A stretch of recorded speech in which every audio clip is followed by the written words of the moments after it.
Good afternoon all of you. आज हम लोग इतिहास का, जैसे पिछले क्लास में हम लोगों ने पूरा PYQ सॉल्व किया था, जो आए हुए प्रश्न पत्र थे हर वर्ष का, हम लोगों ने TGT का सॉल्व कर लिया था।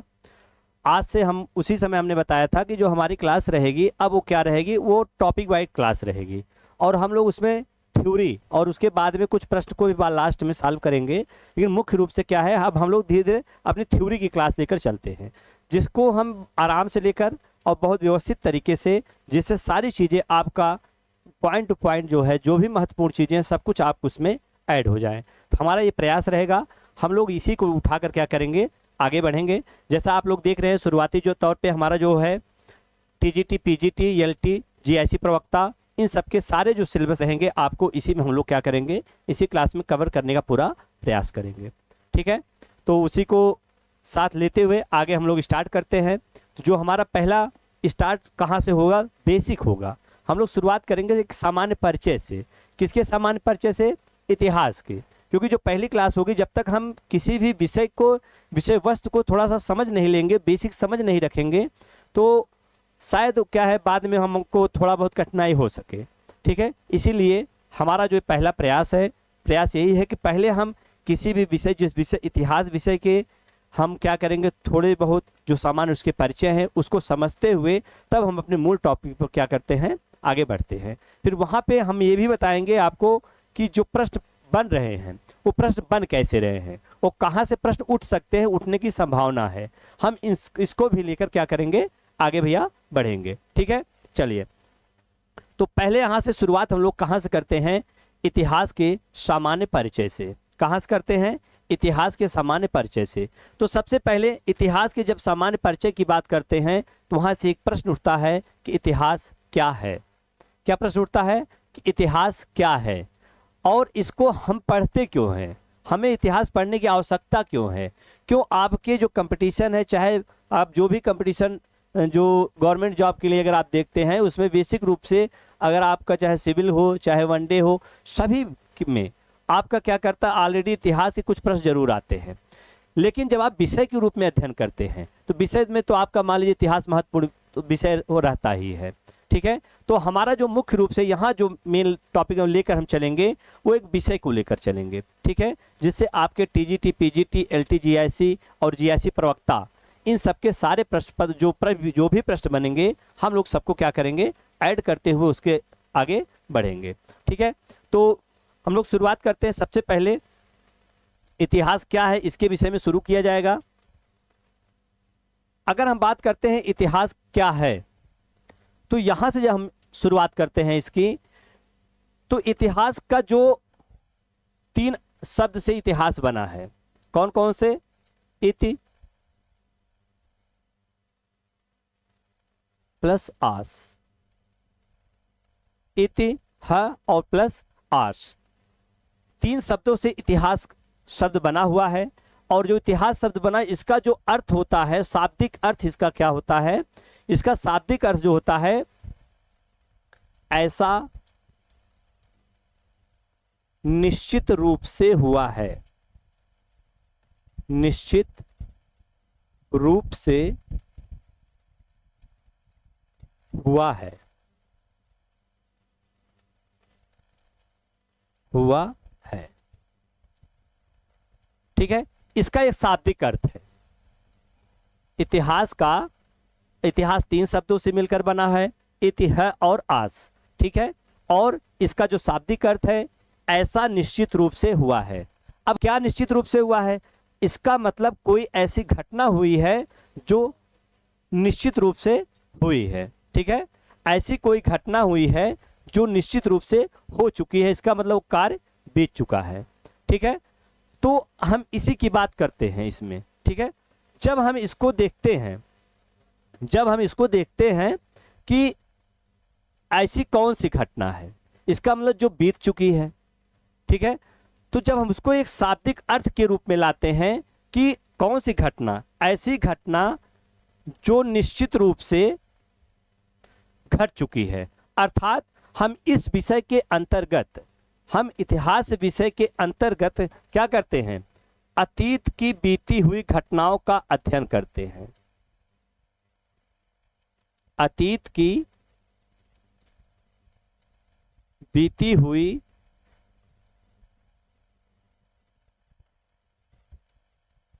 घटनाओं का क्रमबद्ध अध्ययन, क्रमबद्ध अध्ययन।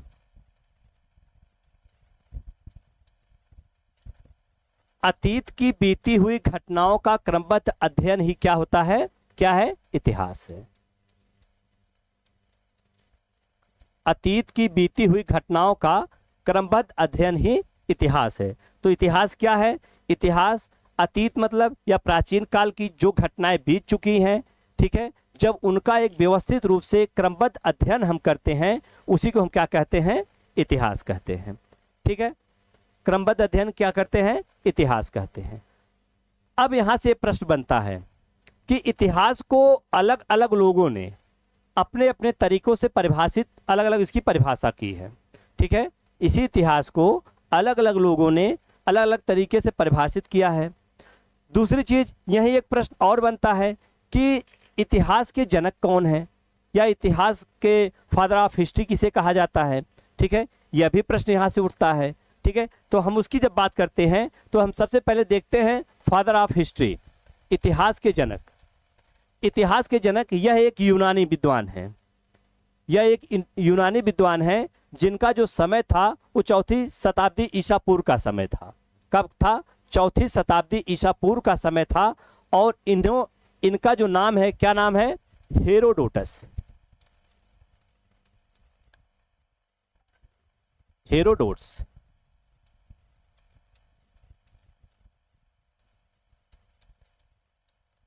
हेरोडोट्स, इनका नाम क्या है? हेरोडोट्स। इनकी एक प्रसिद्ध पुस्तक है, इनकी एक प्रसिद्ध पुस्तक है, और उस पुस्तक का नाम क्या है? हिस्टोरिका। हिस्टोरिका। इसी पुस्तक को माना जाता है विश्व की पहली ऐतिहासिक पुस्तक। विश्व की पहली ऐतिहासिक पुस्तक जो मानी जाती, किसको मानी जाती है? इसी हिस्टोरिका को। क्यों माना जाता है? क्योंकि अभी आपने देखा पीछे जो उसकी परिभाषा को जब आपने देखा कि अतीत की बीती हुई घटनाओं का जब हम क्रमबद्ध रूप से अध्ययन करते हैं, उसे हम क्या कहते हैं? इतिहास कहते हैं। ठीक है, तो हेरोडोटस की जो पुस्तक थी, इसी पुस्तक में उन्होंने यूनान के, जिस समय के थे, यूनान के तत्कालीन जो राजवंश थे उनका क्रमबद्ध इतिहास लिखा है। ठीक है, उस समय की जो घटनाएं थी, उस समय की घटनाओं का उन्होंने क्या किया है? क्रमबद्ध इतिहास लिखा है। ठीक है, तो इनका जो किस में लिखा है? हिस्टोरिका में लिखा है। इनसे संबंधित कुछ रोचक चीजें और भी हैं, जैसे यहां से भी प्रश्न उठते हैं, इनसे संबंधित कुछ प्रश्न और भी बन जाते हैं। जैसे ये पूछ लिया जाता है कि उन्होंने इतिहास में भारत के लिए क्या लिखा है, भारत के विषय में क्या लिखा है, यहां से भी प्रश्न उठ जाते हैं। तो जिस समय की घटना है, इन्होंने हिस्टोरिका में, किसने? हेरोडोटस ने। हेरोडोटस ने अपनी पुस्तक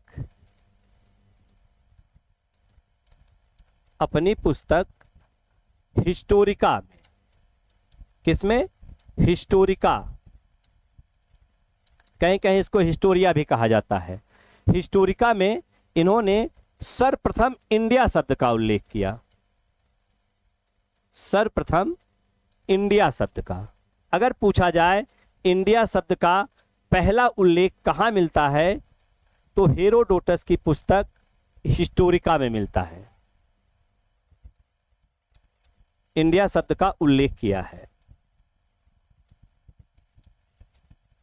किसका उल्लेख किया है? इंडिया शब्द का। ठीक है, और इसमें कहा इसने कहा, इन्होंने क्या है? इन्होंने यह बताया कि जो हिस्टोरिका, जो इंडिया है वह एक ईरानी शासक थे जिसका नाम था, ईरानी शासक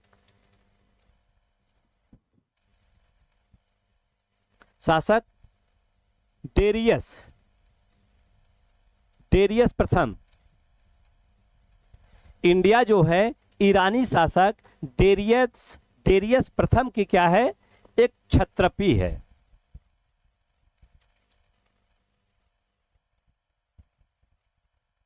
डेरियस प्रथम की क्षत्रपी है। क्षत्रपी कहने का मतलब क्या है? एक प्रांत के रूप में प्रांत है। अब वो प्रांत कौन था? वह उन्होंने उसके लिए कहा, किसके लिए? सिंध के लिए कहा। उस समय जो सिंध प्रांत था, सिंध क्षेत्र था, इस सिंध क्षेत्र के लिए उन्होंने इंडिया का उल्लेख किया था, इंडिया शब्द कहा था। इसीलिए पूछा जाता है भारत को इंडिया नाम किसने दिया? तो नाम आता है यूनानियों ने। किसने नाम दिया? यूनानियों ने भारत को इंडिया नाम दिया। ठीक है, अगर भारत को यूनानियों ने इंडिया नाम दिया तो यहां से प्रश्न उठता है कि सर्वप्रथम इंडिया का उल्लेख किसकी पुस्तक में मिलता है या कहां पर मिलता है? ठीक है, तो सर्वप्रथम इंडिया का जो उल्लेख मिलता है वो किसकी पुस्तक में? वो हेरोडोटस की पुस्तक हिस्टोरिका में मिलता है। इसके बाद एक यूनानी विद्वान, एक यूनानी राजदूत के रूप में आया था चंद्रगुप्त मौर्य के शासनकाल में, जिसका नाम था क्या? मेगास्थनीज। मेगास्थनीज की पुस्तक इंडिका में फिर इंडिया शब्द का उल्लेख मिलता है। ठीक है, तो प्रश्न आपको दिमाग में ये चीज यहां से प्रश्न बन सकते हैं कि इंडिया का सर्वप्रथम उल्लेख किसकी पुस्तक में मिलता है। ठीक, आगे बढ़ते हैं। तो ये क्या है? हेरोडोटस से संबंधित कुछ महत्वपूर्ण चीजें, क्योंकि उनकी जो ग्रंथ है उस समय यूनान का जिन जिन क्षेत्रों पर आक्रमण होता था जहां के, तो वहां के विषय में भी लिखते थे। उसी में भारत के विषय में भी कुछ चीजें क्या है यहाँ पर लिखी गई हैं। ठीक है, अगला देखते हैं आगे। इतिहास की कुछ परिभाषाएं हैं। इतिहास की कुछ विद्वानों द्वारा कही गई परिभाषाएं हैं जो समय समय के अनुसार समय समय पर विद्वानों ने उसको बताते रहे। अब इस परिभाषाओं को अगर हम देखा जाए तो ज्यादा जो यहाँ की परिभाषाएं हैं वो पाश्चात्य इतिहासकारों या विद्वानों की हैं। पाश्चात्य मतलब जो पश्चिमी सभ्यता के हैं, जो पश्चिमी सभ्यता के जो विद्वान हैं उन्हीं की परिभाषाएं सर्वाधिक यहाँ पर आपको देखने को मिलेंगी। ठीक है, तो यहाँ पे जो पश्चिमी सभ्यता की हैं इसमें देखिए सबसे पहले एक थे E.H. कार। E.H. कार एक विद्वान थे, E.H. कार। इनके अनुसार इनकी एक पुस्तक ही है व्हाट इज द हिस्ट्री। इतिहास क्या? इनकी एक पुस्तक ही है E.H. कार की। ठीक है, उन्होंने इतिहास के विषय में कहा इतिहास अतीत और वर्तमान के मध्य अनवरत संवाद है। क्या है? इतिहास अतीत और वर्तमान के मध्य एक अनवरत संवाद है। ठीक है, ये किसका कथन था? E.H. कार का कथन था। इसके बाद कोई एक इतिहासकार थे लॉर्ड बेकन। लॉर्ड बेकन ने भी कहा कि इतिहास लोगों को बुद्धिमान बनाता है। क्या बनाता है? लोगों को बुद्धिमान बनाता है। मतलब इतिहास वह विषय है जो लोगों को बुद्धिमान बनाता है। यह किसका कथन था? यह लॉर्ड बेकन का कथन था। कभी कभी कुछ परीक्षाओं में ये कथन भी पूछे जाते हैं, कभी कभी पूछे जाते हैं यह किसका कथन था। जैसे पूछ लिया जाता है बर्नी के विषय में पूछ लिया जाता है, अबुल फजल के विषय में पूछा जाता है, उसके बाद E.H. कार के विषय। ये सब जो है प्रमुख महत्वपूर्ण परिभाषाएं इनकी हैं। ठीक है, तो यहाँ पे तो लॉर्ड बेकन के अनुसार इतिहास लोगों को बुद्धिमान बनाता है। ठीक है, कुछ और परिभाषाएं हैं, कुछ और विद्वानों ने कही है।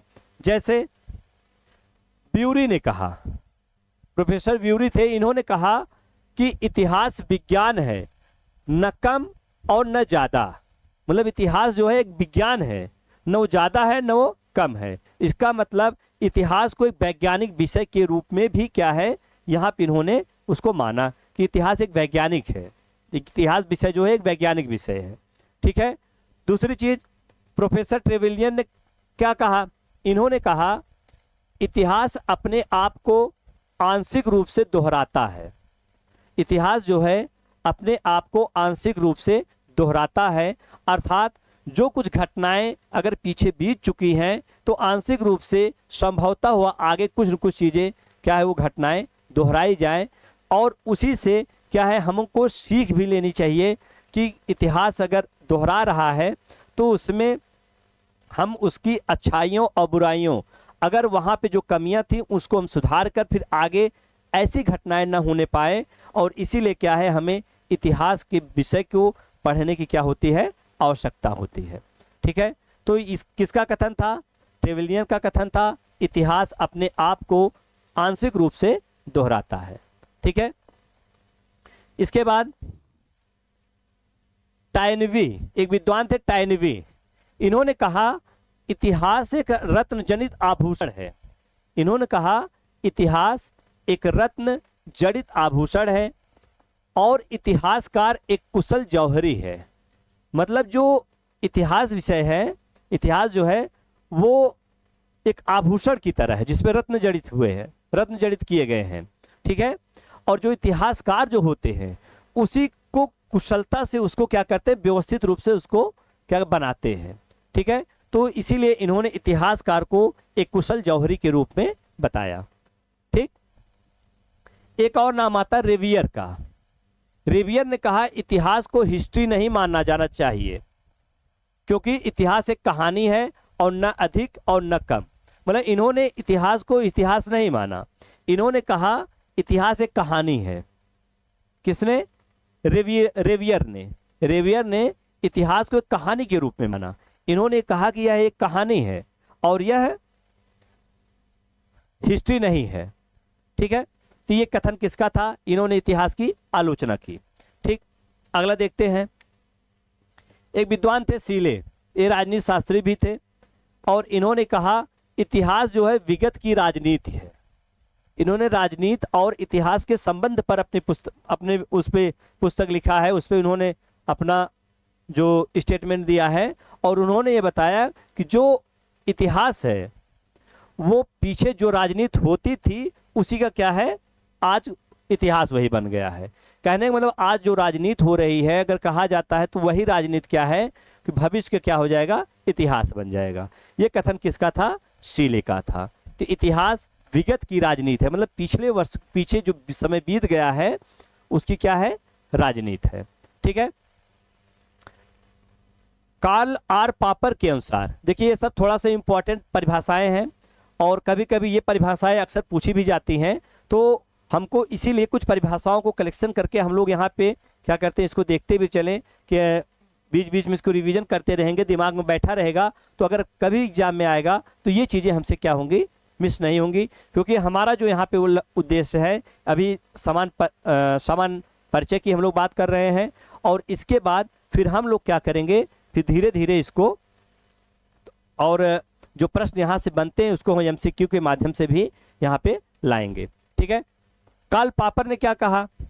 कार्ल आर पापर के अनुसार इतिहास का कोई लक्ष्य नहीं होता, अर्थात उसका कोई अर्थ नहीं होता।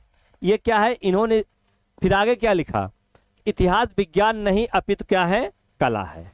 इन्होंने इतिहास को विज्ञान नहीं कला के रूप में देखा और इतिहास को इन्होंने बताया कि इतिहास का जो लक्ष्य है उसका कोई लक्ष्य नहीं होता और उसका कोई अर्थ नहीं होता। ये कहीं न कहीं इसकी क्या इन्होंने क्या किया था, आलोचना की थी, ठीक है, इतिहास की।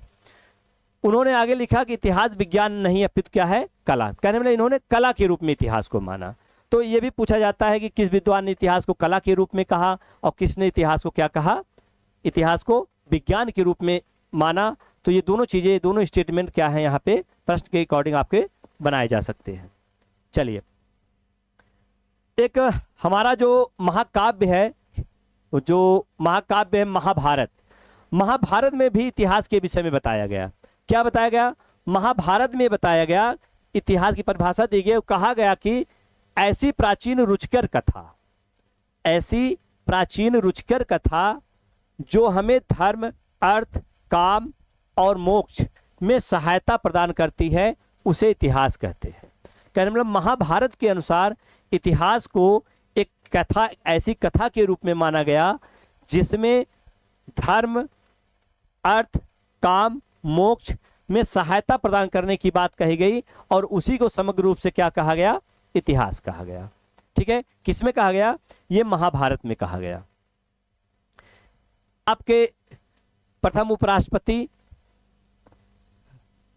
राधा कृष्णन जी के अनुसार इतिहास राष्ट्र की स्मरण शक्ति है। इतिहास क्या है? राष्ट्र की स्मरण शक्ति। इन्होंने बताया कि इतिहास जो है वो किसी राष्ट्र की स्मरण शक्ति है। अब जैसे आज हम भी अगर हम इतिहास पढ़ते हैं तो मुख्यतः हम अपने देश का इतिहास ही ज़्यादा पढ़ते हैं। वर्ल्ड हिस्ट्री हमारा अलग पार्ट आ जाता है, लेकिन ज़्यादा से ज़्यादा जो हम पढ़ते हैं अपने देश के इतिहास को पढ़ते हैं और उसी अपने देश के इतिहास को स्मरण करते हैं, ठीक है। उसमें जो घटनाएं हैं उन घटनाओं को हम जानने का प्रयास करते हैं। वही क्या है, उसी पर इन्होंने क्या कहा कि इतिहास राष्ट्र की स्मरण शक्ति है। ठीक। एक विद्वान थे, मुस्लिम विद्वान अबुल फजल। अबुल फजल ने क्या कहा? अबुल फजल ने कहा कि इतिहास एक चिकित्सालय है जहां लोग अपने दुख और उदासी का इलाज कराते हैं। ये अबुल फजल थे, अकबर के नवरत्नों में से एक हुआ करते थे। ठीक है। तो इन्होंने कहा कि इतिहास एक चिकित्सालय है जहां पर लोग अपने दुख और उदासी का इलाज कराते हैं। तो अलग अलग विद्वानों के द्वारा अलग अलग रूप से इतिहास की परिभाषाएं दी गई। बहुत सारी परिभाषाएं अब भी हैं, बहुत सारे विद्वानों ने इसकी परिभाषाएं दी। तो लेकिन यहीं पर कुछ चीजें और आती हैं, जैसे ये तो हो गई क्या हमारे इतिहास की जानकारी। इतिहास है क्या?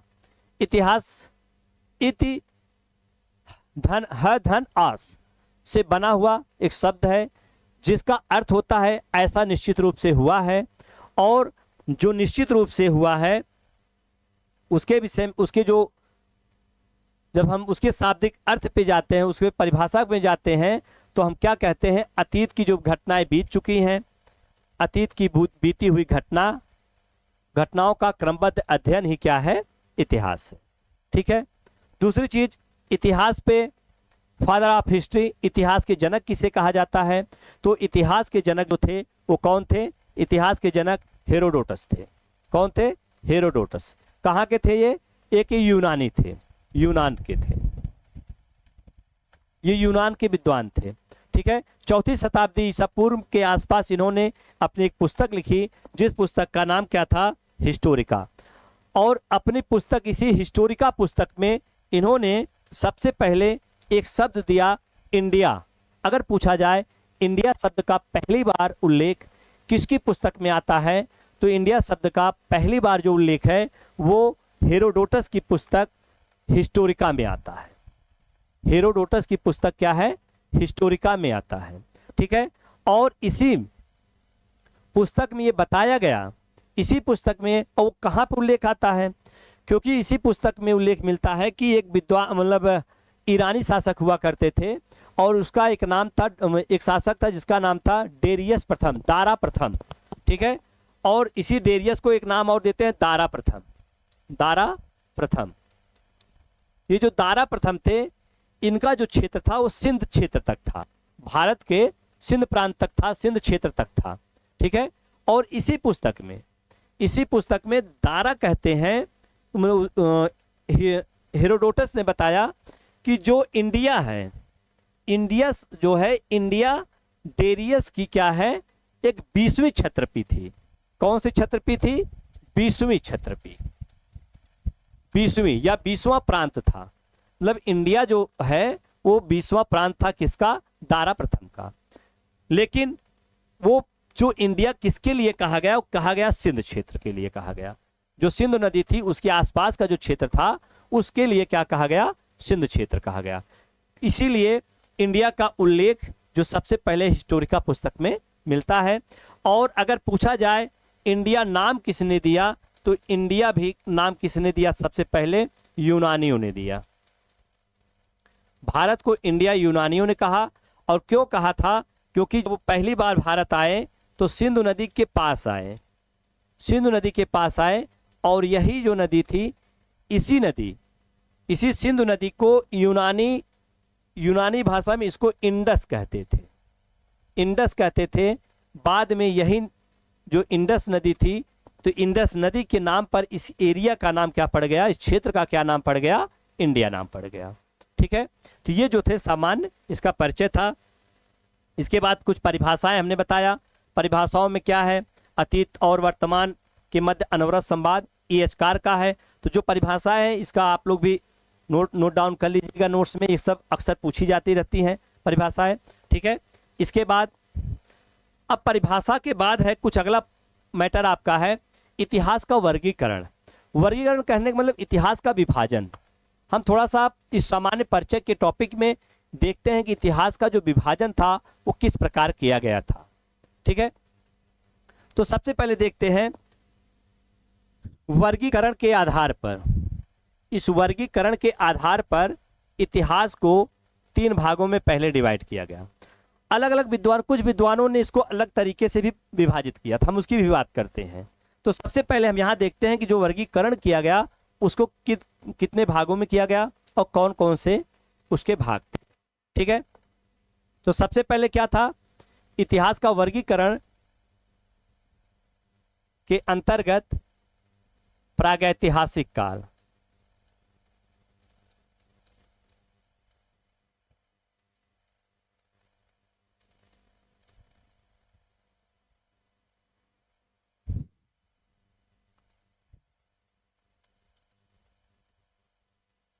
प्री हिस्टोरिक एज, एज या टाइम। दूसरा वर्गीकरण में क्या था, आद्य ऐतिहासिक काल, ऐतिहासिक काल, आद्य ऐतिहासिक काल, प्रोटो हिस्टोरिक टाइम,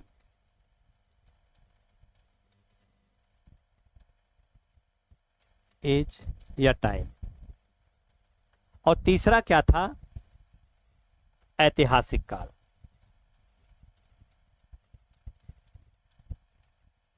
ऐतिहासिक काल। तीसरा है ऐतिहासिक काल, हिस्टोरिक टाइम।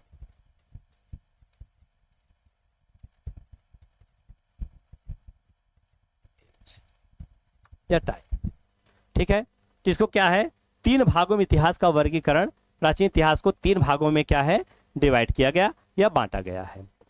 प्रागैतिहासिक काल क्या है, पहली चीज जब हम प्रागैतिहासिक काल की बात करते हैं तो प्रागैतिहासिक काल के अंतर्गत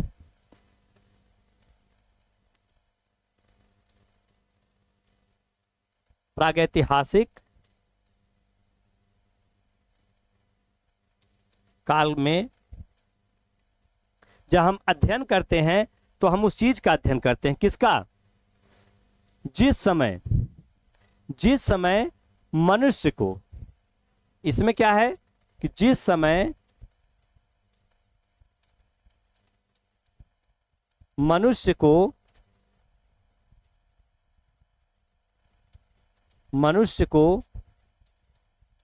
लेखन कला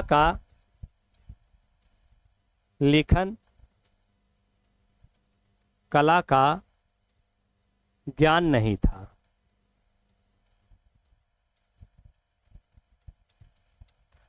मतलब यह वह काल होता है जिस काल में मनुष्य को लेखन कला का क्या है, ज्ञान नहीं होता है। उसको क्या कहते हैं, प्रागैतिहासिक काल। कौन सा काल कहते हैं, प्रागैतिहासिक काल कहते हैं। अब बात आती है कि यह कौन सा ऐसा समय रहा होगा कि जिस समय मनुष्य को लिखने पढ़ने का कोई ज्ञान नहीं था। ठीक है, तो जब हम इसकी बात करते हैं तो इसके उदाहरण में हम रखते हैं, किसको रखते हैं, उदाहरण में पाषाण काल को रखते हैं। पाषाण काल, पाषाण काल के जो मनुष्य थे उनको लेखन कला का कोई भी ज्ञान नहीं था। तो पाषाण काल के जो मनुष्य हुआ करते थे, ये केवल इनका जो मुख्य कार्य क्या था, आखेट एवं खाद्य संग्रहण,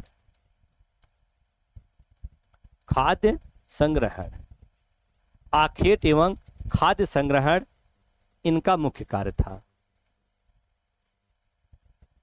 इनका क्या था, मुख्य कार्य था।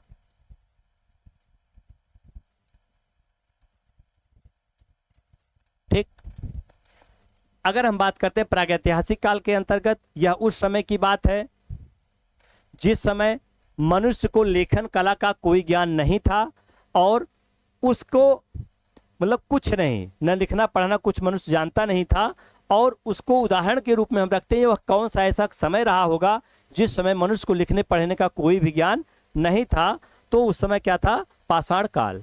पाषाण काल में मनुष्य को लिखने पढ़ने का कोई ज्ञान नहीं था।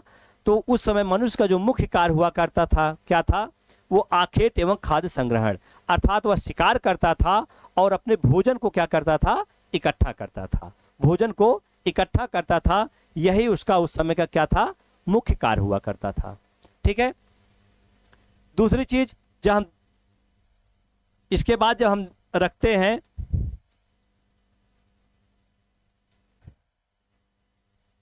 आद्य ऐतिहासिक काल, आद्य ऐतिहासिक काल, जब हम आद्य ऐतिहासिक काल की बात करते हैं तो आद्य ऐतिहासिक काल के अंतर्गत वह समय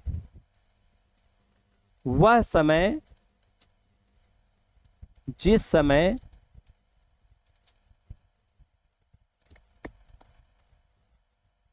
वह समय जब मनुष्य को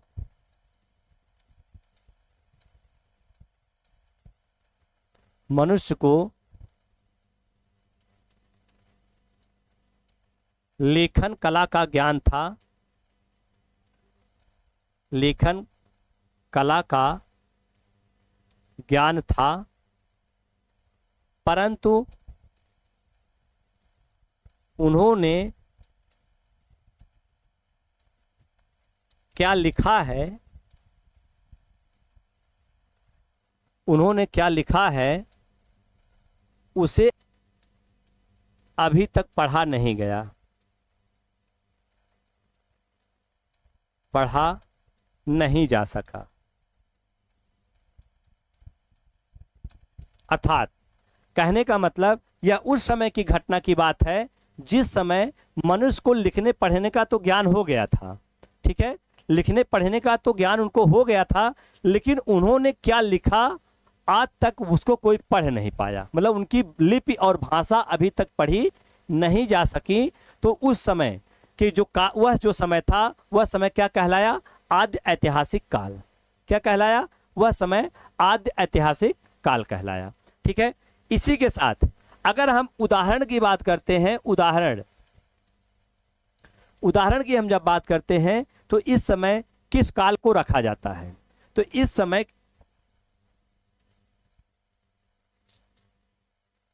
सिंधु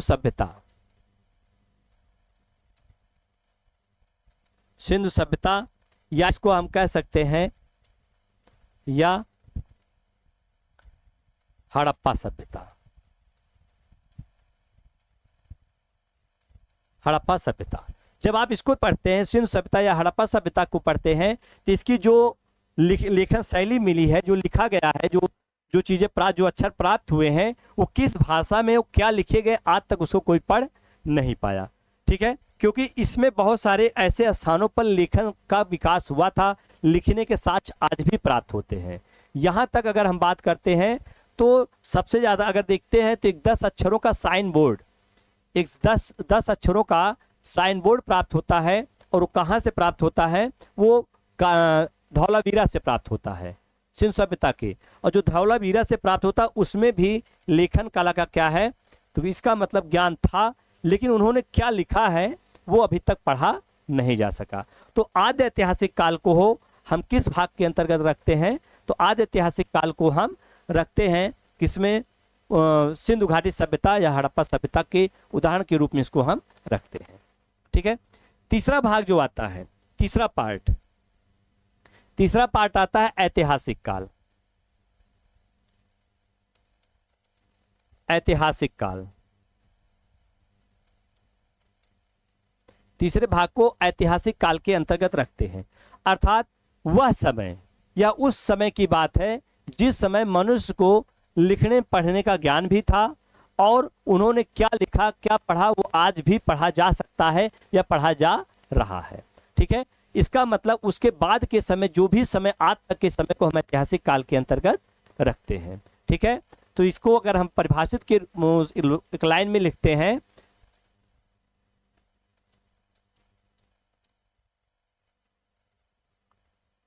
वह काल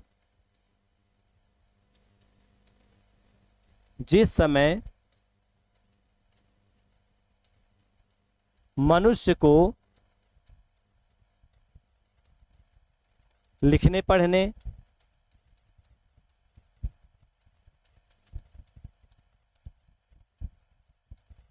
का ज्ञान भी था,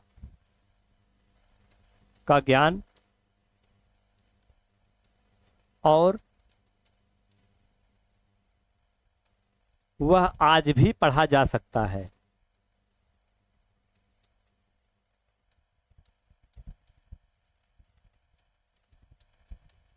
सकता है। इस काल को हम लोग क्या रखते हैं, आद्य ऐतिहासिक काल के अंतर्गत इस काल को हम लोग रखते हैं। ठीक है, तो वर्गीकरण के आधार जो हम वर्गीकरण करते हैं इतिहास का, तो उसको 3 भागों में डिवाइड करते हैं। कौन कौन से? प्रागैतिहासिक काल, आद्य ऐतिहासिक काल और ऐतिहासिक काल। ठीक है, 3 भागों में डिवाइड करते हैं। ये तो हो गया एक समान इसका विभाजन, समान रूप से इसका वर्गीकरण इसके आधार पर, एक काल के आधार पर, समय के आधार पर इसका विभाजन किया गया। ठीक है, लेकिन कुछ और भी विद्वान आते हैं, कुछ और भी विद्वान आते हैं। जैसे कुछ विद्वान ऐसे थे जिसका, उसमें एक विद्वान ऐसे थे जिसका नाम था जेम्स मिल। क्या नाम था? जेम्स मिल। ये था जब ब्रिटिश यहाँ पर आ चुके थे, जब अंग्रेज भारत में आ चुके थे और भारतीयों को पर उन्होंने धीरे धीरे अपना आधिपत्य स्थापित करना शुरू किया था। तो जेम्स मिल जो थे वो ईस्ट इंडिया कंपनी के क्या थे? एक कर्मचारी के रूप में हुआ करते थे। कौन थे? जेम्स मिल। जेम्स मिल। ठीक है, जेम्स मिल ने जो ईस्ट इंडिया कंपनी के कर्मचारी थे, बाद उन्होंने उसको क्या किया था? इस्तीफा दे दिया था। और उसमें उन्होंने उसी समय इन्होंने एक पुस्तक लिखी थी, एक बुक लिखी थी, और उस बुक के अंतर्गत इन्होंने इसका जो नामकरण किया था, तो जो बुक इन्होंने लिखा था उस बुक का नाम है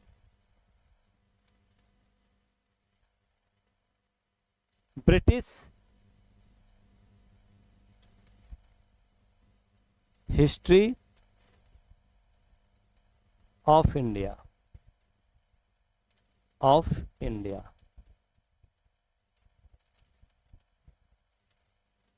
बुक का नाम क्या है? British history of India. और या इसे कहते हैं हिस्ट्री ऑफ ब्रिटिश इंडिया। एक और इसी को कहते हैं history of British India.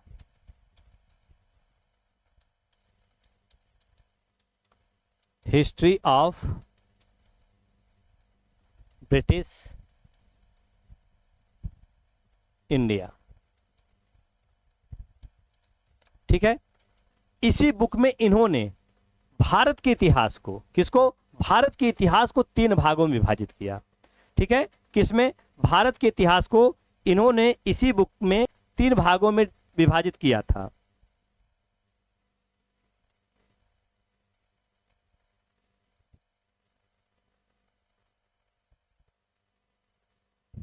Bharat के इतिहास को इन्होंने 3 भागों में डिवाइड किया। कौन कौन से भाग थे? हाँ, एक बात यह है कि इनकी जो बुक है वो बुक कब पब्लिश हुई थी? तो इनकी ये जो बुक हुई है 1817 ईस्वी में, 1817 ईस्वी में ये क्या हुई थी? पब्लिश हुई थी। ये पूछा गया प्रश्न है कि history of British India, James मिल की पुस्तक, वह किस वर्ष पब्लिश हुई थी? तो 1817 ईस्वी में वो पब्लिश हुई थी। ठीक है, तो इसी बुक में इन्होंने इसी बुक को इन्होंने 3 भागों में डिवाइड किया। कौन कौन से?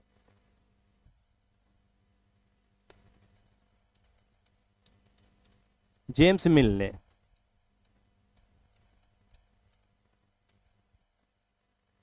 इन्होंने इसी में 3 भागों में डिवाइड किया भारत के इतिहास को। किसके इतिहास को? भारत के इतिहास को 3 भागों में डिवाइड किया। सबसे पहले इन्होंने एक नाम दिया हिंदू काल। हिंदू काल, हिंदू काल का नाम इन्होंने दिया। ठीक है, दूसरा नामकरण इन्होंने किया मुस्लिम काल।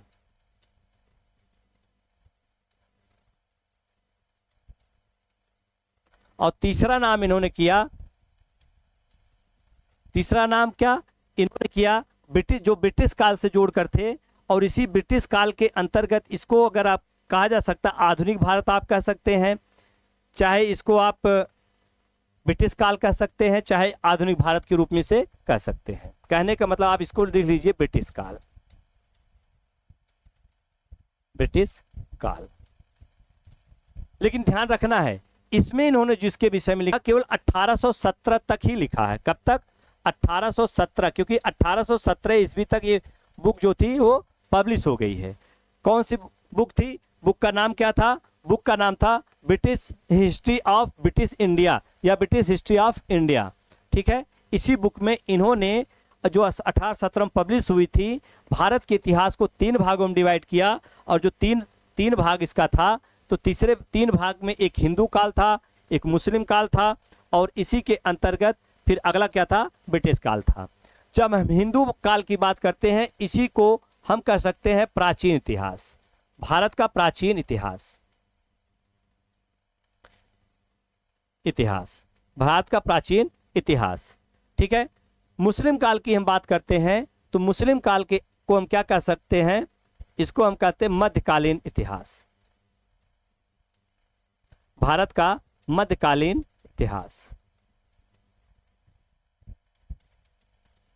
भारत का मध्यकालीन इतिहास।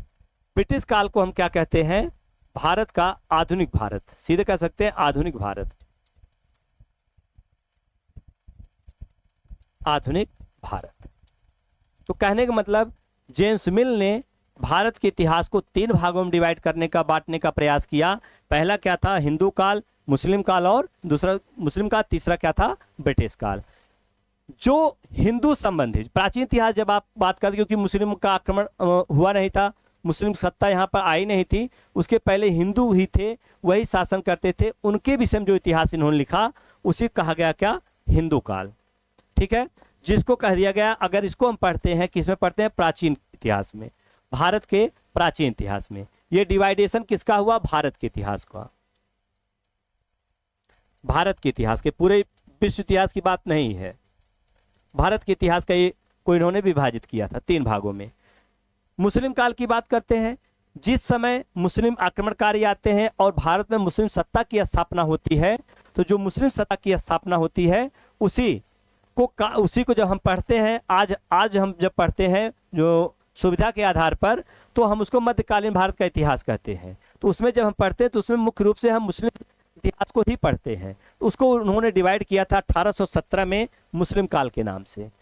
ब्रिटिश काल की हम बात करते हैं, तो ब्रिटिश काल वही था, वो जब से ईस्ट इंडिया कंपनी भारत आई थी, और 1817 के पहले तक का जो इतिहास था, उन्होंने इसको ब्रिटिश काल के अंतर्गत या आधुनिक भारत के अंतर्गत लिखा था।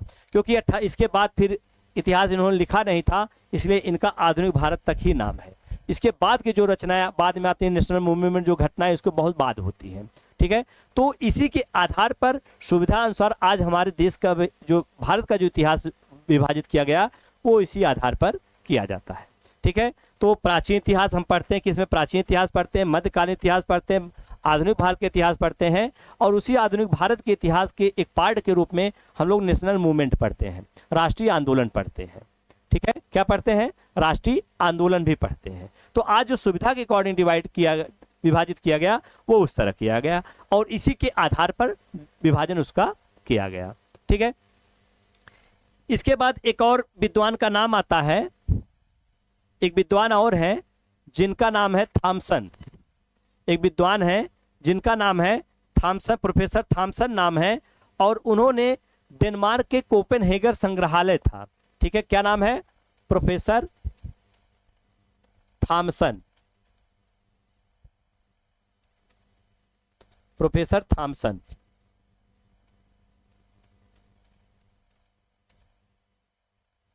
प्रोफेसर थॉमसन ने डेनमार्क के जो कोपेनहेगन संग्रहालय था, उसके आधार पर, कहां के, डेनमार्क के कोपेनहेगन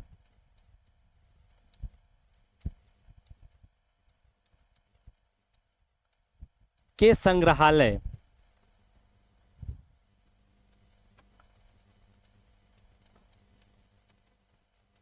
के आधार पर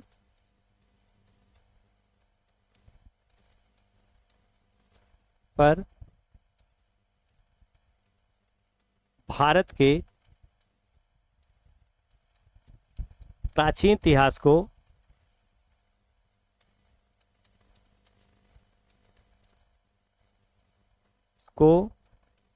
3 भागों में विभाजित किया। किसमें, 3 भागों में, 3 भागों में विभाजित किया।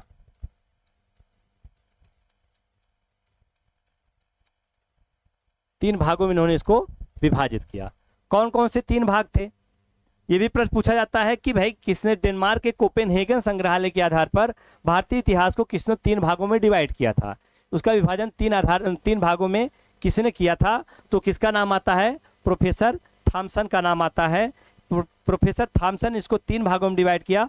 कौन कौन से भाग थे? तो उन्होंने जो 3 भाग थे, उन्होंने पहला डाला था पाषाण काल। क्या नाम डाला था? पाषाण काल। पहले का इन्होंने नाम डाला, पहला इन्होंने कहा पाषाण काल।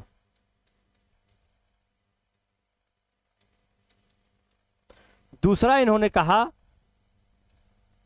कांस्य काल, कांस्य युग या कांस्य काल। तीसरा इन्होंने कहा लौह काल।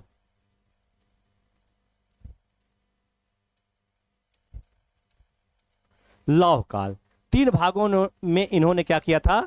इसका विभाजन किया था। पाषाण काल की बात करते हैं तो कहने का मतलब जिस समय मनुष्य पत्थरों के औजारों पर ज्यादा आश्रित था, उसके औजार बनाया करता था, उस पर ज्यादा इसका क्या कहते हैं वह आधारित था, जीवन उसका आधारित था। और इसी वो जो पूरा समय था, इसीलिए पाषाण काल जब आप पढ़ते तो उसमें निम्न पाषाण काल, मध्य पाषाण काल और उसके बाद नव पाषाण काल, इस प्रकार करके आप विभाजन करते हैं तो उनका जो विभाजन होता है वो औजारों के आधार पर होता है। ठीक है, उनकी बनावट के आधार पर उसका विभाजन किया जाता है। तो इन्होंने उस समय जो विभाजन किया, उन्होंने पाषाण काल को उन्होंने ये कहा, बताया कि जिस समय मनुष्य का मुख्य रूप से पत्थरों पर वो मुख्य रूप से आधारित था, तो वो जो समय था वो पाषाण काल में था। कांस्य युग जो था, ये कांस्य युग को आप कह सकते हैं, ये इसको हम अगर रखते हैं तो सिंधु सभ्यता के पास रखते हैं। सिंधु सभ्यता, जो सिंधु सभ्यता थी, सिंधु सभ्यता को कांस्य युगीन सभ्यता भी कहा जाता था, क्योंकि यहाँ के जो औजार हुआ करते थे वो ज्यादा से ज्यादा औजार किसके थे? वो कांस्य के औजार हुआ करते थे।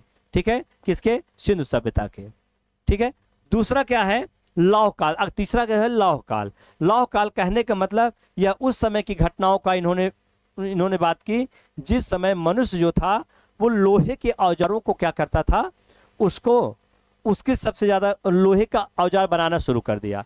धनुष, बाण, तलवार, इन सब का जब प्रयोग होने लगा तो उस समय के काल को क्या कहा जाने लगा? लौह काल। अर्थात इसको हम कांस्य काल के बाद की जो भी चीजें प्राप्त होती थी उसको हम उसमें कहते हैं लौह काल। तो किसने किया? प्रोफेसर थॉमसन ने। किसके आधार पर इसका विभाजन किया? डेनमार्क के कोपेनहेगन के एक संग्रहालय था, उसमें जो चीजें प्राप्त हुई थी उस अवशेष को देखकर इन्होंने क्या किया? इसका विभाजन किया। और उस विभाजन पे इन्होंने भारतीय इतिहास को 3 भागों में बांटा। एक पत्थरों का काल, पत्थर के समय की बात हो रही, जिस समय कांस्य से संबंधित जो औजार बनाते थे उसको कांस्य युग कहा। और लौह काल कहने मतलब जिस समय लोहे के सबसे ज्यादा औजार बनाए जाते थे, लोहे के सबसे ज्यादा हथियार उस समय बनने लगे, तो उसके बाद के हम इसको क्या कहते हैं? लौह काल के नाम से इसका वर्गीकरण इन्होंने किया। ठीक है, तो अलग अलग लोगों ने अलग अलग हिसाब से इसका विभाजन किया। अब रही बात कि कुछ विद्वान कहने का मतलब जो पाश्चात्य सभ्यता के, पाश्चात्य मतलब जो पश्चिमी देश के जो विद्वान हुआ करते थे, उन्होंने कहा कि भारत के लोगों को इतिहास लेखन की कला का ज्ञान नहीं था। मतलब भारतीयों को इतिहास लिखने की कला का ज्ञान नहीं था, वो इतिहास लिखना नहीं जानते थे। ये किसका कहना था? जो बहुत सारे विद्वान हुआ करते थे पाश्चात्य सभ्यता के। तो जो पाश्चात्य सभ्यता के विद्वान थे उसमें भी मुख्य रूप से जो नाम आता है, एक नाम आता है लोएस डिकिंसन, एक नाम आता है लोएस डिकिंसन। लोएस डिकिंसन, इन्होंने कहा कि भारतीयों को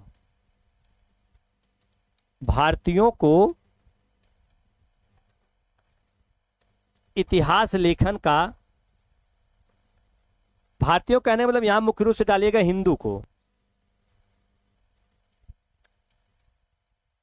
हिंदुओं को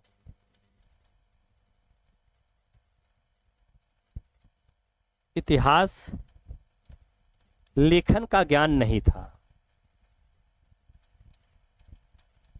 ज्ञान नहीं था। किसने कहा? लोएस डिकिंसन ने।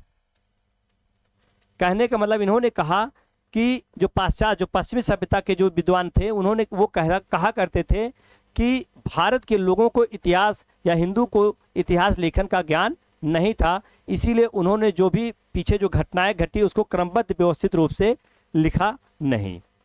इसका जो समर्थन किया, बाद में एक नाम आता है समर्थन में, स्मिथ आते हैं, मैक्स मूलर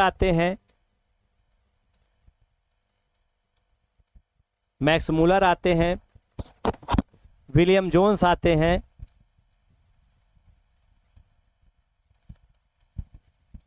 बहुत सारे इस प्रकार पश्चिम के जो थे विद्वान थे, उन सबका मानना था कि हिंदू एक अच्छे इतिहासकार नहीं थे, हिंदुओं को इतिहास लेखन कला का ज्ञान नहीं था। ये चीज मानते थे कौन? ये पश्चिमी सभ्यता के देश के लोग मानते थे। तो क्या ये सही है कि हिंदू जो एक अच्छे इतिहासकार नहीं हुआ करते थे? जब हम इसकी बात करते हैं, ये तो मान लीजिए इनका विचार था, लेकिन जब हम निष्कर्ष के तौर पे आते हैं कि न क्या हिंदू इतिहासकार थे या नहीं थे, जब हम इसकी बात करते हैं तो हाँ, हम बात करते हैं हाँ, हिंदू एक इतिहासकार हुआ करते थे, इतिहासकार हुआ करते थे। क्यों? लेकिन इतिहासकार ये थे, लेकिन इनका जो मुख्य रूप से इतिहास लेखन की जो शैली थी, इनका जो था किसी एक राजवंश राजा इनके शासन से संबंधित नहीं हुआ करती थी। ये राजाओं के क्या कहते हैं नारद संशय इतिहास नहीं लिखा करते थे, उनके क्या कहते बड़ाई में इतिहास लिखा जाए या उनके राजवंश के विषय में इतिहास लिखा जाए, तो प्राचीन काल में ऐसे इतिहास लिखने की परंपरा नहीं हुआ करती थी।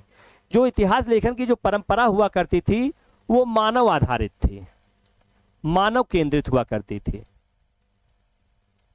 वो मनुष्य केंद्रित हुआ करती थी, जिसका संबंध किससे था? वो प्रकृति से था। प्रकृति से जोड़कर मानव को केंद्र में बनाकर वो इतिहास लिखा करते थे। इसीलिए प्राचीन जो इतिहासकार, जो हिंदू इतिहासकार थे, वो किस पर ध्यान ज्यादा रखते थे? वो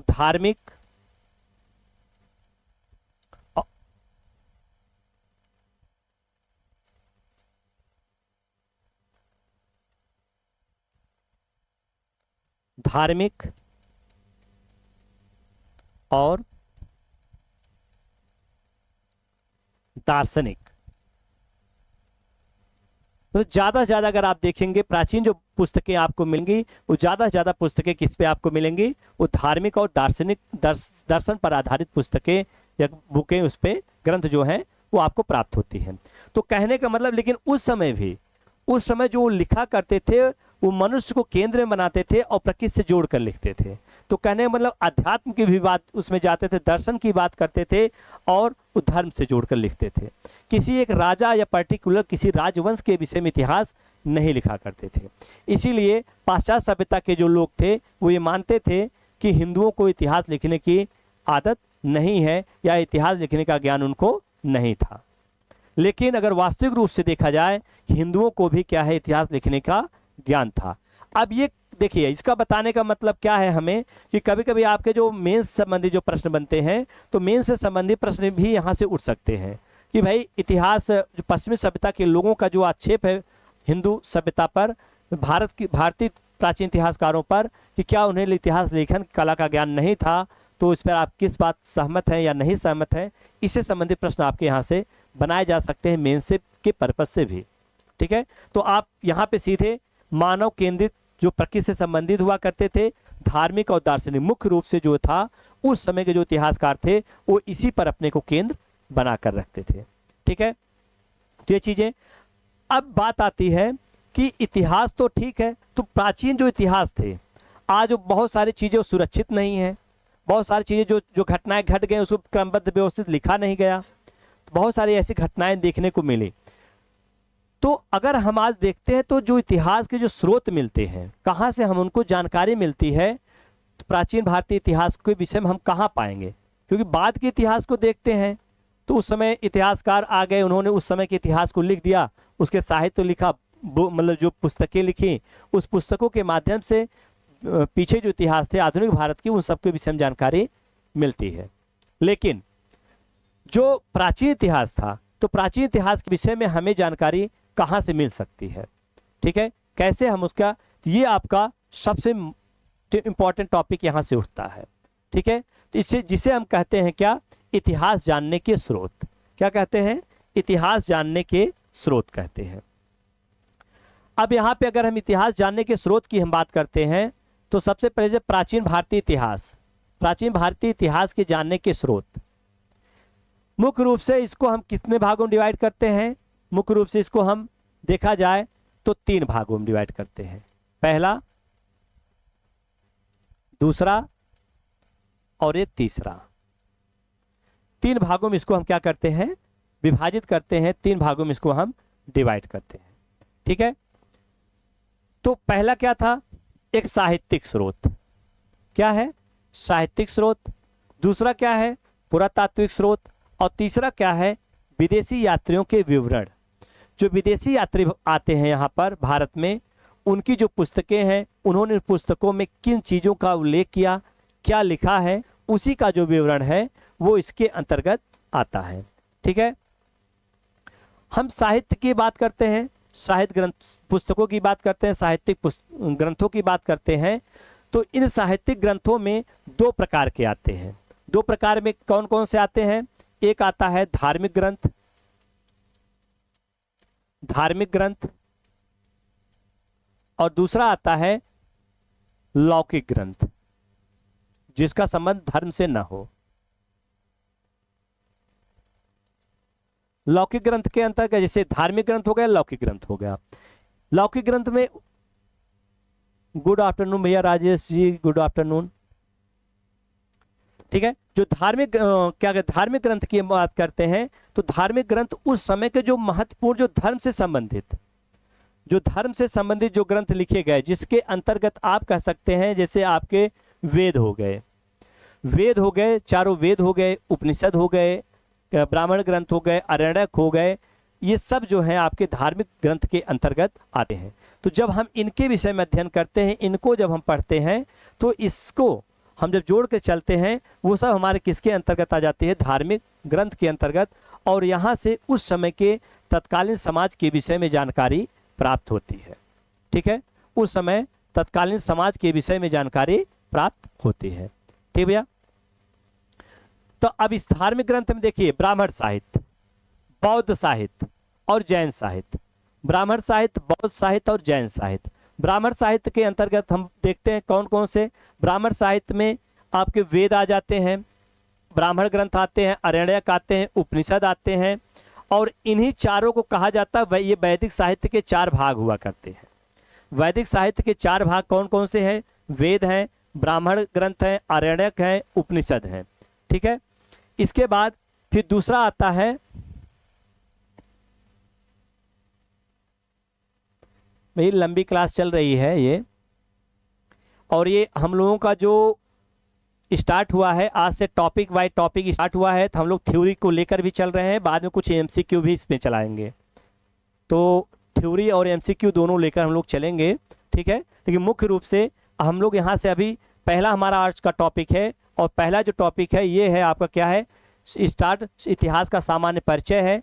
इतिहास के सामान्य परिचय हम लोगों ने देखा, उसके बाद इतिहास के जनक, और इतिहास के जनक के बाद फिर हम लोगों का था इतिहास की कुछ महत्वपूर्ण परिभाषाएं, और फिर बाद में इतिहास का वर्गीकरण हम लोगों ने किया, और वर्गीकरण के बाद फिर भारतीय प्राचीन इतिहास को जानने के जो स्रोत हैं, इन स्रोतों का हम लोग क्या है, इस अध्ययन कर रहे हैं, ठीक है, ये स्रोत है।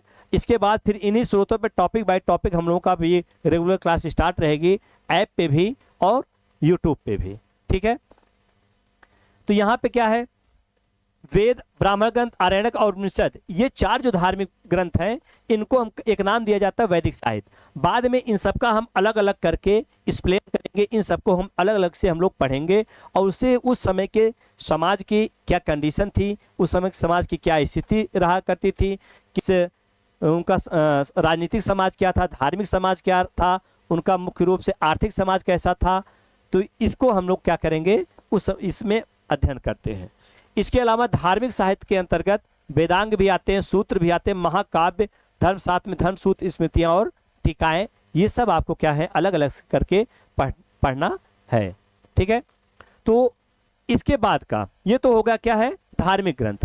लेकिन जब हम उसी धार्मिक ग्रंथ के अंतर्गत कुछ चीजें आते हैं, जैसे बौद्ध साहित्य, बौद्ध ग्रंथ, बौद्ध ग्रंथ इसको हम लोग अध्ययन करते हैं। इसके बाद इसी के अंतर्गत फिर जैन ग्रंथ आते हैं अलग से, जैन ग्रंथ। तो धार्मिक ग्रंथ में ब्राह्मण साहित्य, बौद्ध साहित्य और जैन साहित्य, तीन साहित्य धार्मिक ग्रंथ के अंतर्गत आते हैं।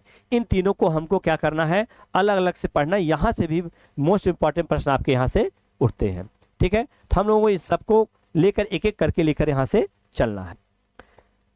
इसके बाद फिर लौकिक ग्रंथ की हम बात करते हैं। जब हम लौकिक ग्रंथ की बात करते हैं जो धर्म पे न आधारित हो, लौकिक की जब हम बात करते हैं, लौकिक ग्रंथ, तो लौकिक ग्रंथ में जैसे आपका उदाहरण के स्वरूप पे अर्थशास्त्र की हम बात करते हैं, कौटिल्यकृत अर्थशास्त्र। लौकिक ग्रंथ के अंतर्गत राजतरंगिणी की बात करते हैं,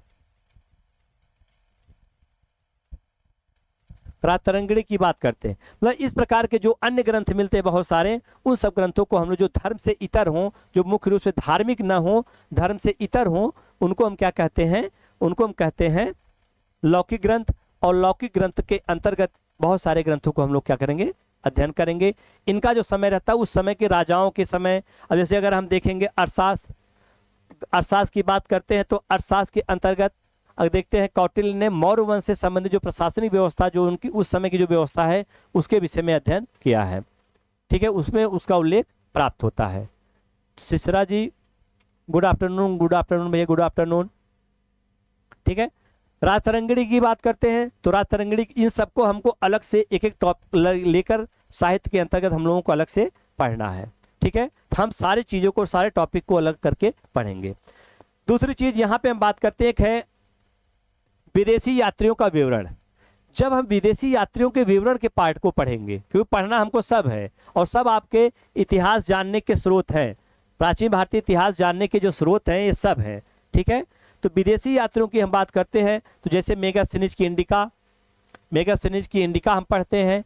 मेगास्थनीज जब आता है यहाँ पर, उसने अपने इंडिका में किस महत्वपूर्ण चीज़ों को लिखा है उसका उल्लेख करते हैं। फिर बहुत कुछ विदेशी यात्री आते हैं, जैसे इसका नाम, जैसे चंद्रगुप्त मौर्य के समय में फाह्यान आता है, फाह्यान के विषय में। फिर उसके बाद वेनसांग की हम बात करते हैं, इसिंग की बात करते हैं।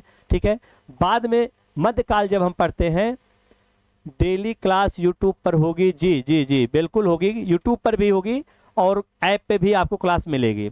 और अब जो हम लोग क्या है इतिहास को व्यवस्थित रूप से लेकर चल रहे हैं। ठीक भैया, जो हम टॉपिक बाय टॉपिक लेकर चल रहे हैं। अब जो पीछे क्या था हमारा क्वेश्चन सॉल्विंग था, तो हम प्रश्न को केवल सॉल्व करते थे जो आए हुए प्रश्न हैं, लेकिन हम यहाँ पे थ्योरी के अकॉर्डिंग चल रहे हैं, थ्योरी लेकर चल रहे हैं। और उसमें जो प्रश्न बनेंगे उन प्रश्नों को भी हम क्या करेंगे डिस्कस करते हुए चलेंगे। इससे क्या रहेगा, आपको थ्योरी और प्रश्न कहाँ से बन रहे हैं, कैसे बन रहे हैं, सारे कॉन्सेप्ट आपको यहाँ पे क्लियर हो जाएंगे। ठीक भैया, चलिए तो यहाँ पे तो विदेशी यात्रियों में वेनसांग, फाह्यान, मेगास्थनीज, इसिंग, ये चीनी यात्री हुआ करते थे।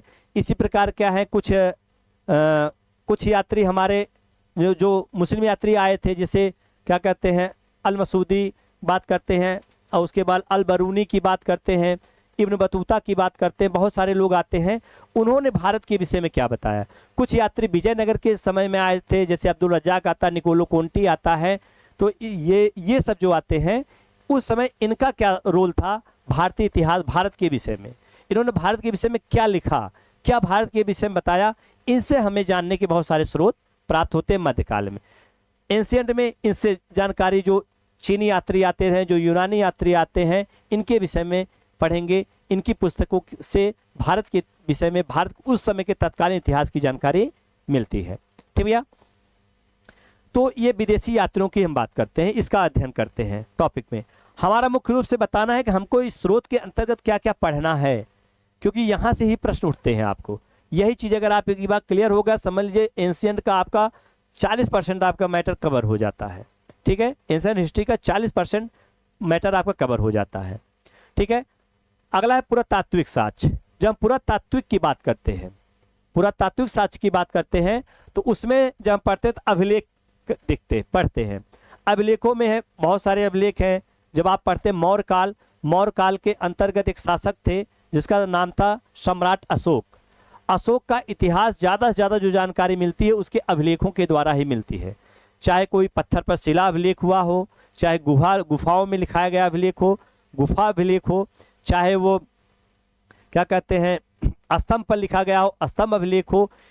उसी के साथ साथ बहुत सारे अभिलेख आपके क्या मिलते उस पर ताम्र मिलते, ताम्रपत्र पर लिखे हुए मिलते हैं, तो ताम्र अभिलेख उसे कहा जाता है। तो अलग जब हम अभिलेख पढ़ेंगे तो इन अभिलेखों को अलग अलग एक एक करके हम लोग उसको अध्ययन करेंगे। ठीक है, सिक्के की हम बात करते हैं तो प्राचीन काल में सिक्के को किस धातु के हुआ करते थे? सर्वप्रथम सिक्के कहाँ से प्रचलित होते हैं, किसके समय से सिक्के की जानकारी प्राप्त होती है, फिर सिक्कों में कब सोने का सिक्का चलता है, कब चांदी का सिक्का चलता है, तांबे के सिक्के कब चलते हैं, इसका अध्ययन करते हैं। और किसके सिक्कों पर क्या आकृतियां थी, किसके सिक्कों पर बुद्ध की आकृतियां हैं, क्या शिव की आकृतियां, विष्णु, मतलब किस देवता की आकृतियां हैं, इन सब का अलग अलग करके हम लोग क्या करेंगे, टॉपिक बाय टॉपिक लेकर अध्ययन इस पे करेंगे। तो यही सब चीजें आपके इतिहास के स्रोत, जानने के स्रोत होते हैं। ठीक है, इसके बाद मृदभांड। मृदभांड का मतलब होता है मिट्टी के बर्तन। अगर वास्तविक रूप से किसी समय को अगर व्यवस्थित रूप से देखा जाता है, अगर उसको माना जाता है, तो उसी मृदभांड की बनावट के आधार पर उस पर जो चित्रांकन किए रहते हैं उसी के आधार पर उसको डिवाइड किया जाता है। ठीक है, उसी चित्रांकन के आधार पर उसको क्या करते हैं, विभाजित किया जाता है या उसको डिवाइड किया जाता है।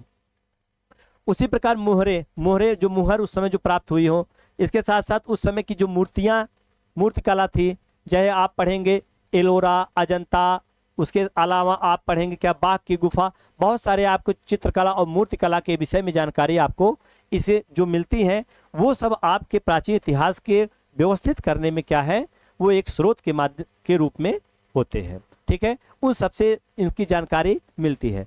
चित्रकला की हम बात करते हैं तो सबसे प्राचीन काल को देखा जाए पाषाण काल में, नवपाषाण काल के पास जो स्टार्ट होता है मध्य पाषाण के लास्ट में, जिसका नाम है भीमबेटका, शुरुआत वहाँ बहुत सारे चित्र मिलते हैं। ठीक है, तो उस सबको हम लोग क्या करेंगे, अध्ययन करते हैं। स्थापत्य का कहने का मतलब है स्मारक, जो चीजें बनाई गई हैं जो आज भी उपलब्ध हैं वो सब क्या है आपको, जैसे बाद में हम एंशियंट में जो बहुत सारे चीजें बनाई गई हैं, बहुत सारे मंदिर बनाए गए होंगे, बहुत सारे स्थापत्य उस समय से स्थापत्य कला में नागर शैली, वेसर शैली और उसके बाद क्या कहते हैं द्रविड़ शैली, इस समय जो कलाएं बनाई गई, जो स्थापत्य बने हुए थे, इन सब का हम जब अध्ययन करते हैं, यही सब चीजें हमें प्राचीन इतिहास को जानने में मदद करती हैं। इसीलिए हम क्रमबद्ध रूप से इन सब का क्या करेंगे, क्रमबद्ध रूप से अध्ययन करते हैं। ठीक भैया, तो ये आपका टॉपिक है। तो सबसे पहले हम लोग देख लें एक बार फिर से क्या क्या हम लोगों ने पढ़ा। हम लोगों का जो मैटर चला सामान्य परिचय से शुरू हुआ था, स्टार्ट हमारा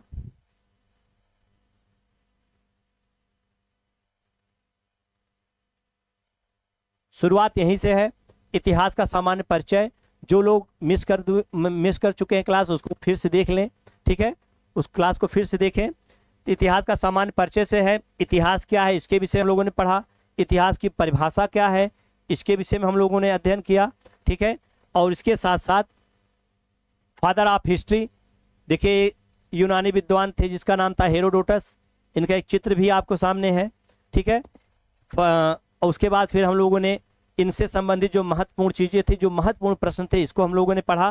ठीक, इसके बाद कुछ प्रश्न है आपके, इसके परिभाषाएं, इतिहास की जो कुछ परिभाषाएं थी महत्वपूर्ण, उन परिभाषाओं को भी हम लोगों ने क्या है यहाँ पर देखा। तो एक सामान्य परिचय जो था, उस सामान्य परिचय को यहाँ पर हम लोगों ने पढ़ लिया। इसके बाद फिर क्या है, इतिहास का वर्गीकरण, इतिहास को कितने भागों में विभाजित किया गया, डिवाइड किया गया, इसका भी अध्ययन किया गया। तो इसमें क्या प्रागैतिहासिक काल, आदि ऐतिहासिक काल, ऐतिहासिक काल, इसके अंतर्गत हम लोगों ने अध्ययन किया, इसको हम लोगों ने पढ़ा। और उसके बाद फिर एक एक करके कि प्रागैतिहासिक काल क्या है, ऐतिहासिक काल क्या है, इसके विषय में हम लोगों ने क्या किया था, यहाँ पे अध्ययन किया है। ठीक भैया, फिर लास्ट में हमारा जो अगला था वर्गीकरण में, एक हमने बताया था कि जेम्स जेम्स मिल के आधार पर जो इतिहास का विभाजन किया गया था, तो जेम्स मिल के आधार पर विभाजन, तो 3 भाग में, हिंदू काल, मुस्लिम काल, ब्रिटिश काल में, ये वेरी इंपॉर्टेंट है। 2021 में पूछा गया प्रश्न भी यहाँ से है। 2021 टीजीटी में पूछा गया प्रश्न है कि जेम्स मिल की पुस्तक British India, history of British India कब संपादित हुई थी, या कब वो पुस्तक पूरी तरह से लिखकर वो मतलब वो प्रकाशित हो चुकी थी। तो उसका जो प्रकाशन हुआ था 1817 में हुआ था। ये प्रश्न पूछा गया प्रश्न है। अगर आप पीछे प्रश्न पत्र देखेंगे 2021 का टीजीटी में ये प्रश्न आया हुआ है।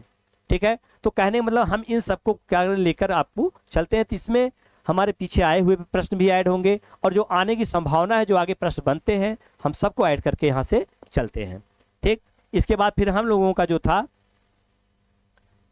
प्राचीन भारतीय इतिहास के स्रोत से हमारा टॉपिक क्या है, मुख्य रूप से भी सामान्य परिचय था, पहली क्लास थी इसकी, और इसके बाद हम लोगों का स्रोत से आज से कल से हमारा भी ये रन करेगा, एक एक करके। सबसे पहले हम लोग साहित्यिक स्रोत पढ़ेंगे, फिर विदेशी यात्रियों का विवरण पढ़ेंगे, और फिर उसके बाद पुरातात्विक स्रोतों के अंतर्गत जो महत्वपूर्ण चीजें आती हैं उन सबको हम क्या करेंगे, उसका अच्छे से हम लोग अध्ययन करेंगे।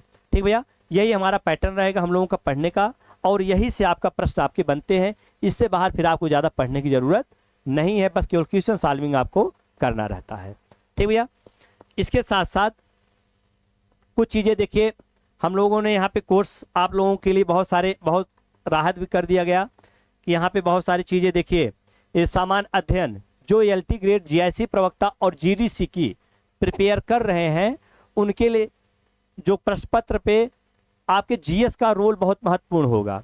जीएस का बहुत महत्वपूर्ण रोल होगा, और जो जीएस का महत्वपूर्ण रोल होगा उसके लिए भी बेंच कोर्स स्टार्ट कर दिया गया है, और जिसके अंतर्गत आपका हम लोगों ने पहले निर्धारित किया गया था कि भाई 999 फीस रख दिया जाए, लेकिन बाद में डिसीजन लिया गया कि क्या है, इसको निःशुल्क कर दिया जाए, क्योंकि इसको जीएस का भाई सब्जेक्ट तो बच्चे पढ़ ही रहे हैं, जीएस का भी पैसा दें ये अच्छी बात नहीं है। इसीलिए क्या किया गया, इसको निःशुल्क कर दिया गया।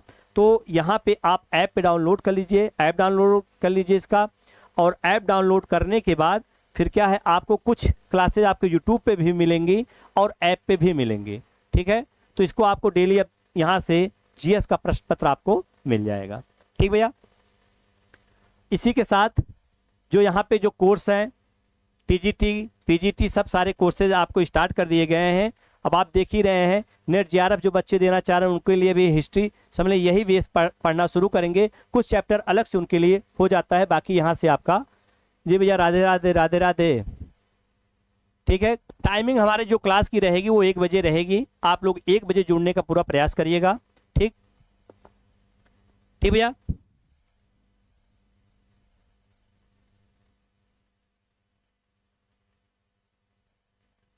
तो स्टार्ट जो हम लोगों का क्लास रहेगा, क्लास हमारा यही स्टार्ट रहेगा। यहाँ से टीजीटी, पीजीटी, एलटी, जीआईसी सारे कोर्सेज का क्या है, हम लोगों ने इतिहास को स्टार्ट कर दिया। तो यहाँ पे पहला जो है आपका टॉपिक, इतिहास जानने के स्रोत से पहली क्लास आपकी स्टार्ट हो चुकी है। ठीक है, तो आज यहीं तक। इसके बाद की क्लास जो हम लोग पढ़ेंगे अगले दिन, फिर नेक्स्ट क्लास हम लोग लेंगे। ठीक, ठीक भैया, बहुत बहुत धन्यवाद आप लोगों को।